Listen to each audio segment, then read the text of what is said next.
வணக்கம். இன்னைக்கு நம்ம பாரம்பரிய சமையல்ல ஒன்றான பனம்பழம் கொழுக்கட்டையை பனை ஓலையிலேயே வச்சு எப்படி செய்யறதுன்னு பார்க்க போறோம். வாங்க நம்ம டைரக்டா கிச்சனுக்குள்ள போயிட்டு இந்த பனங்கொழுக்கட்டை எப்படி செய்யறதுன்னு பார்க்கலாம். பனை ஓலை கொழுக்கட்டை செய்ய போறோம். இந்த பனம்பழம் பாருங்க, நல்லா பழுத்த பழம் எடுத்திருக்கேன். இந்த பழத்தை இப்போ நம்ம உரிச்சு இதுல இருந்து பழத்தை நம்ம எடுத்துடலாம். பனம்பழத்துல தான் நம்ம கொழுக்கட்டையும் செய்ய போறோம். ஸோ இந்த மேலே இருக்கக்கூடிய பத்தைகளை நம்ம உரிச்சு எடுத்துடலாம். இதை உரிச்சிட்டு நல்லா இது போல் வச்சு தட்டினோம்னா பழம் நம்மளுக்கு ஈஸியாக வரும் பாருங்கள். ஸோ அழகாக வருது பாருங்கள் பழம்.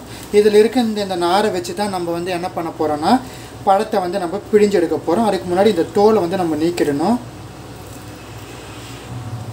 அதில் இருக்கக்கூடிய தோல் நீக்கிட்டதுக்கு அப்புறமா நம்மளுக்கு இது போல் தான் வரும். இப்போ இதெல்லாம் நம்ம நல்லா இது போல் எக்ஸ்ட்ராக்ட் பண்ணி இது போல் நல்லா நம்ம கையாலே பிழிஞ்சோம்னா நம்மளுக்கு பழத்துலேருந்து சாறு கிடைக்கும். அதை நம்ம பிழிஞ்சு எடுத்துடலாம் இப்போது. ஸோ பாருங்கள், நான் பழத்தை நல்லா பிழிஞ்சிட்டு இருக்கேன். இது போல் நம்ம பழத்தை 2 கை வச்சுட்டு நல்லா இந்த எட்ஜஸ்ட்லேருந்து நாரை வச்சு நம்ம பிழிஞ்சோம்னா நம்மளுக்கு இந்த பழத்தினுடைய ஒட்டுமொத்த சாருமே நம்மளுக்கு கிடைக்கும். பழத்தை பாருங்கள், கம்ப்ளீட்டாக பிழிஞ்சதுக்கப்புறமா இப்படி தான் நிற்கும். இந்த கொத்தை மொத்தம் நிற்கும். இது வரைக்கும் நம்ம எடுத்து போட்டுடலாம். இதே போல் நம்ம ரிமைனிங் இருக்கிற பழத்தை நல்லா பிழிஞ்சு எடுத்துடலாம். நம்ம பிழிஞ்ச இந்த பழத்தை ஃபில்டர் பண்ணிக்க போகிறோம். ஏன்னா நம்ம என்னதான் பிழிஞ்சோன்னா நார் இருக்கும் நம்மளுக்கு. இப்போ பழத்தை ஃபில்டர் பண்ணியாச்சு. ஃபில்டர் பண்ணதுக்கப்புறமா கொஞ்சம் நார் இருந்துட்டு எடுத்துடலாம். இப்போ நம்ம பழத்தை நல்லா ரெடி பண்ணி எடுத்தாச்சு. இப்போ இதை நம்ம கொழுக்கட்டை மாவில் சேர்த்து உப்பு சேர்த்து தேவைப்பட்டா ஏலக்காய் ஃப்ளேவர் சேர்த்து நம்ம கொழுக்கட்டை பனை ஓலையில் சுற்றி வச்சிடலாம். கொழுக்கட்டை மாவு பாருங்கள், அரிசியை நல்லா ஊற வச்சு காய வச்சு மாவாக்கி ஒரு வாட்டி போல் வேக வச்சு எடுத்து வச்சுருக்கேன். இந்த மாவில் தேவைக்கேற்ப உப்பு ஆட் பண்ணிக்கலாம். பிஞ்ச் ஆஃப் சால்ட் ஆட் பண்ண போதும். தேங்காயும் ஏலக்காயும் போட்டு துருவி எடுத்திருக்கேன். இதை நம்ம மாவுக்கு தேவையான போல் ஒரு அரை கைப்பிடி போல் ஆட் பண்ணிக்கலாம். தேங்காய், அந்த ஏலக்காய் ஃப்ளேவர் ப்ளஸ் இந்த மாவு எல்லாமே ஒன்றோடு ஒன்று சேர்கிற மாதிரி நம்ம மாவை நல்லா கலந்து விட்டுக்கலாம்.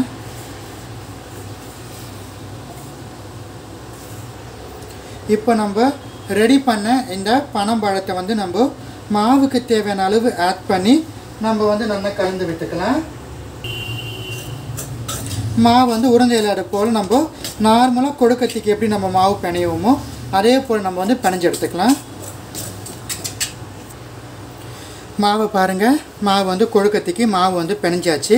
இப்போ இதை நம்ம பனை ஓடியில் போட்டு நூல் போட்டு கட்டிட்டு இட்லி பாத்திரத்தில் வச்சு நம்ம அவிச்சு எடுத்துடலாம். பனை ஓலை எடுத்திருக்கேன். பனை ஓலை எடுத்து எட்ஜஸில் நான் கட் பண்ணி எடுத்து வச்சுருக்கேன். நம்ம பாத்திரம் சைஸுக்கு தகுந்தது போல். இப்போ நம்ம ரெடி பண்ண இந்த கொழுக்கட்டையை நம்ம என்ன பண்ண போகிறோன்னா இந்த பனை ஓடியிலே வச்சு அழகாக ஷேப் பண்ணி மடித்து நம்ம நூல் போட்டு கட்டலாம், இல்லை நார் போட்டு கூட கட்டலாம். ஸோ கொஞ்சம் கொஞ்சமாக மாவு இது போல் வச்சு நம்ம ப்ரெஸ் பண்ணதுமே கொழுக்கட்டை வேகிற மாதிரி இருக்கணும். மாவு ஸ்டஃபிங் பண்ணியாச்சு. இன்னொரு ஓலை எடுத்துருக்கேன் பாருங்கள். இந்த ஓலையாக கூட இந்த ஓலையை வச்சு நம்ம நல்லா இது போல் பண்ணிவிட்டு நம்ம இப்போ மாவை இந்த ஸ்டஃப் பண்ணியாச்சு இல்லையா. இப்போ நூல் போட்டு நம்ம கட்டி விட்டுடலாம் எட்ஜஸுக்கு. ஓலையில் நம்ம அழகாக கொழுக்கட்டை மாவை செட் பண்ணி 2 பக்கமும் இது போல் எட்ஜஸில் கட்டியாச்சு. இதே போல் நம்ம ரிமைனிங் இருக்கிற மாவையும் வச்சு நம்ம ஓலையில் வச்சு கட்டிட்டு நம்ம ஆவரி கட்ட ஆரம்பிச்சிடலாம். பாருங்கள், கொழுக்கட்டையெல்லாம் நம்ம ஓலையில் செட் பண்ணியாச்சு. இப்போ இதை எடுத்து நம்ம இட்லி பாத்திரத்தில் போட்டு ஆவரி கட்டிடலாம். பாருங்கள், ஸ்ட்ரீமிங் பாத்திரம் எடுத்து வச்சுருக்கேன். இதில் நம்ம தண்ணி ஊற்றிட்டு இந்த பிளேட் எடுத்து வச்சுருக்கேன். இதில் நம்ம என்ன பண்ண போகிறோன்னா நம்ம ரெடி பண்ண இந்த கொழுக்கட்டைக்கு நம்ம செட் பண்ண போகிறோம். எல்லாமே அசம்பிள் பண்ணியாச்சு. இப்போ நம்ம லிட் போட்டு க்ளோஸ் பண்ணி விட்டுடலாம். 40 மினிட்ஸ் நல்லா ஒரு 40 மினிட்ஸ் போல் ஆடுத்து நம்ம இந்த பனம்பழம் கொழுக்கட்டை வேக போட்டு இருந்தோம் இல்லையா, ஓப்பன் பண்ணி பார்க்கலாம். கொழுக்கட்டை எல்லாம் நம்மளுக்கு நல்லா வெந்து வந்துடுச்சு, நல்லா ஸ்டீமாக வந்துடுச்சு பாருங்கள். இப்போ இந்த கொழுக்கட்டையை நம்ம ஆஃப் பண்ணி சூடாக சர்வ் பண்ணலாம்.